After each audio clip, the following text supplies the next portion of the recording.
Aujourd'hui, on va regarder une histoire d'amour, les copains. On est à Montpont-en-Bresse dans le 71.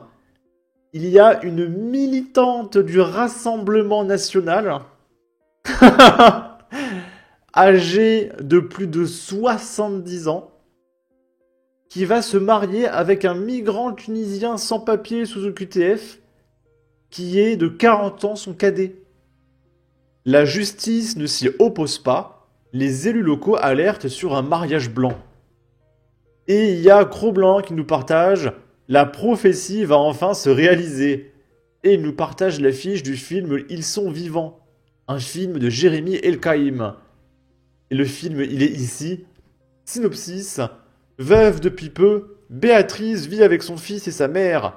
Sa rencontre avec Mokhtar, enseignant iranien arrivé clandestinement en Europe, parce qu'on sait que les Iraniens ont à cœur de protéger les femmes, c'est très très connu que ça se passe très très bien en Iran pour les femmes, va bouleverser son quotidien et ses convictions.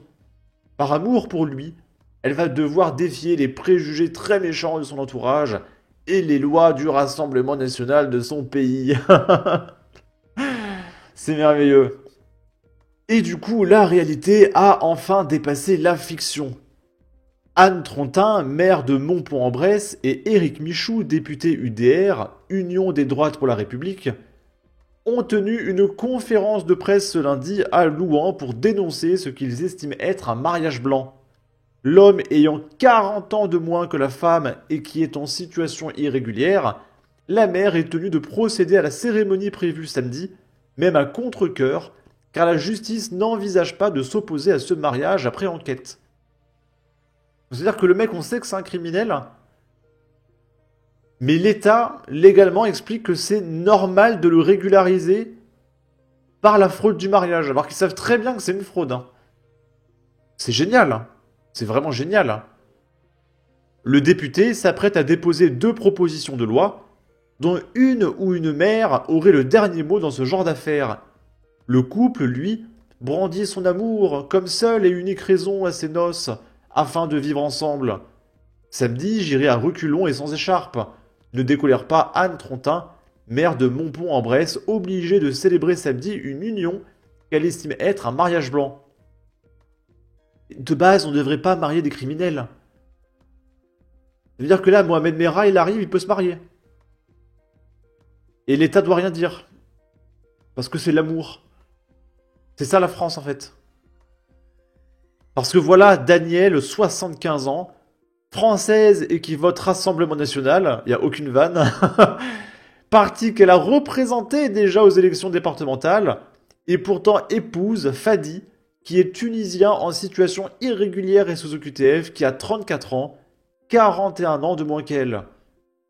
Alors forcément, on pense mariage blanc, escroquerie possible, que sais-je. La mère Trontin rappelle que Daniel a eu un AVC, et le député Michou dit que ces gamins auraient dû la mettre sous tutelle. Et apparemment, elle est très très fragile. Et il en profite, notre cher Fadi. Dans la page d'à côté, car elle fait 2 pages cette histoire, Daniel et Fadi parlent de leur amour. Enfin, surtout elle, car Fadi lit mieux le français qu'il ne le parle. Elle dit que oui, elle vote Rassemblement National, mais que Fadi aussi, car ni lui ni elle n'aiment les étrangers qui se comportent mal, mais il est le contraire de ça. Il lui fait des crêpes au petit déjeuner, et il l'aide car depuis l'AVC, elle marche moins bien. Donc, c'est un migrant sous QTF qui vote Rassemblement National qui en a marre des étrangers qui se comportent mal, d'accord. Ça se trouve, c'est vrai, hein. C'est peut-être vrai, peut-être que le mec vraiment, il est de droite et tout, mais il a eu une OQTF.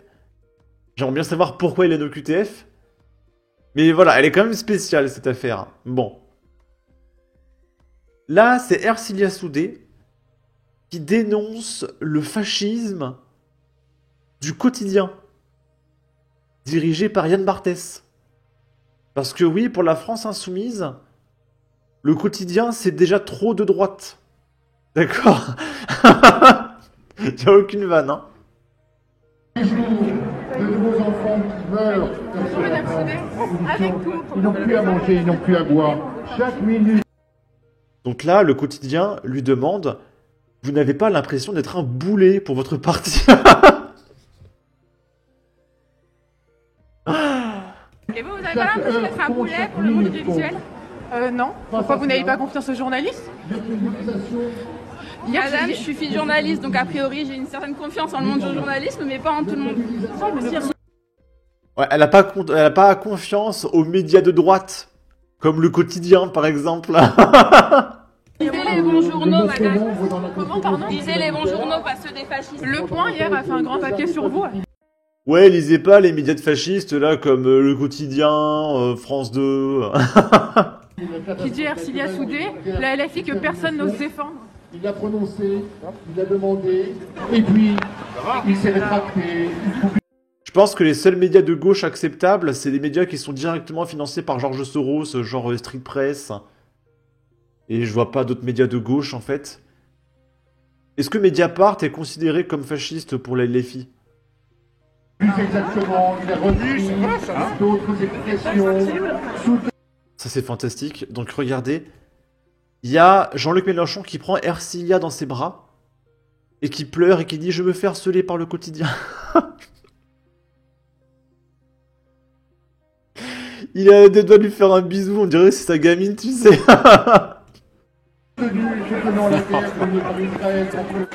Jean-Luc Mélenchon la prend dans ses bras et l'étreint comme pour dire aux caméras « Pas touche » à Ercilia Soudé. Oui, mais là... C'est ma copine, d'accord? Arrêtez de l'embêter. Bon, on va peut-être sortir parce que... Pourquoi? Hein? Je vais sortir. T'as entendu le mec? Je vais me faire bouffer. Alors, en vrai, c'était trop mignon. Ercilia qui se blottit sur Papy Mélenchon. Protège-moi, Mélenchon. Protège-moi dans tes beaux muscles. Hein. Madame Soudé, comment vous vous sentez au sein de votre parti politique? Avant de partir, Jean-Luc Mélenchon va lui glisser un petit conseil. Rappelle-toi, ne pense pas qu'il veut. Mais arrête de la tripoter, Jean-Luc. Du coup, tripoter Ercilia depuis tout à l'heure. Il se passe des choses entre Jean-Luc et Ercilia? Qu'est-ce qui se passe? Ça commence un peu à être chelou, hein. Bon. Là, c'est moi qui ai conversé avec un gauchiste, c'était très drôle. Donc le mec, il défendait la LFI parce que oui, la LFI sont pour le pouvoir d'achat alors que le Rassemblement National n'a aucun programme économique, etc., etc. Et je lui ai demandé, tu as lu le barème des impôts de la France Insoumise et du NFP? Et le mec me répond, complètement hors sujet, vas-y, casse-toi, tu te tapes la honte tout seul ici. Et je lui ai dit, ah mais t'as jamais lu le programme que tu défends en fait. Et je lui montre le tableau, 14 tranches d'impôts sur le revenu, le barème NFP inspiré par LFI. Donc qui a été partagé par le NFP lui-même, qui montre que tous les Français de la planète seront imposables. À partir de 0 €, tu seras imposable à 1%. À partir de 10 000 €, tu passes à 5% de taux d'imposition. Et à partir de 15 000 €, tu passes à 10% d'imposition. Sachant que le SMIC, ouais, t'es à 14-15 000. Donc tu seras à 5-10% d'imposition au SMIC. Et à partir d'un moment, tu as même 90% d'impôt. C'est la 14e tranche. Donc je lui montre le barème d'impôt de la gauche. Et le mec me dit, avec son drapeau Palestine, « Ah bah ça va alors, je devrais encore plus que ce que je pensais en impôt, mais y a pas de problème, c'est pour le bien commun. » Donc ça veut dire que le mec m'insultait parce qu'il disait que ouais, je suis un débile parce que la LFI sont pour le pouvoir d'achat contrairement au RN. Je lui montre qu'il va perdre du pognon avec la LFI, il va se faire taxer comme une chèvre. Et le mec me dit non mais en fait c'est pour le bien commun, ça va, ça me dérange pas. Qu'est-ce que c'est que ce golem? Et je réponds, phase 1, le déni. Phase 2, le mur du réel.